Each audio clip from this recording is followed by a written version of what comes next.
că vine Filip. Stați așa, că-l aud.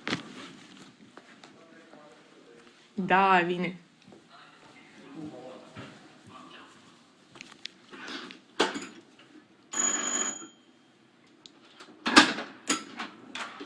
Hello, Wow. sunt live.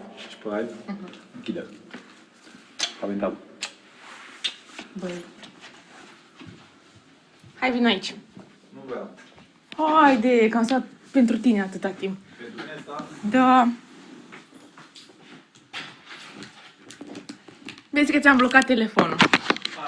Ai știut parola? Nu, glumesc. Nici nu. Eu acum am simțit, acum recent, că mi-au băzăit.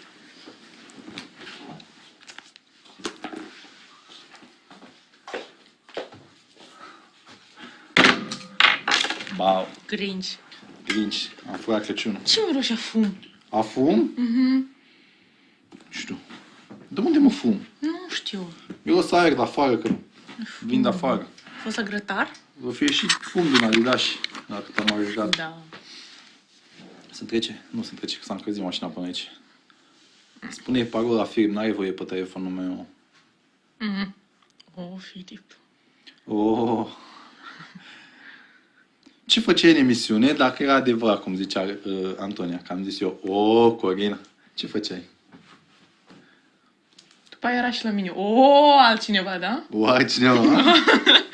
Din atât? Da. Filip, tu ești cu mașina adevărat. Un cuplu frumos și eu și nu... Multe tigăi. Oh, tigaia, da? Da. Cred că se supăra, nu cred că se supăra, nu. Ce cuplu îți place din Casa Iubirii? Vrei să o ceri? De ce te uiți? Suntem doar unul împreună. Și ce? O lună? Da. Doar o lună? O lună și puțin. Împreună. Da. Nu suntem în decembrie împreună. Mamă, ce repede ați luat timp. Ai de capul meu, Filip, pe bune, tu ai uitat că suntem împreună, ne-am mutat de o lună împreună. Ah, da. Incredibil. 2 săptămâni nici nu ne-am văzut. De ce 2 săptămâni? O săptămână. Unde o săptămână? Când 2 săptămâni? Când ai fost plecată?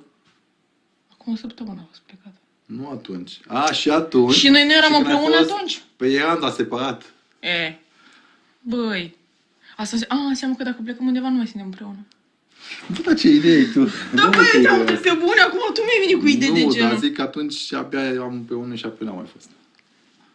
N-am mai fost? Ba da, am fost, dar ne-am văzut foarte puțin. Și ce, asta înseamnă că nu suntem împreună?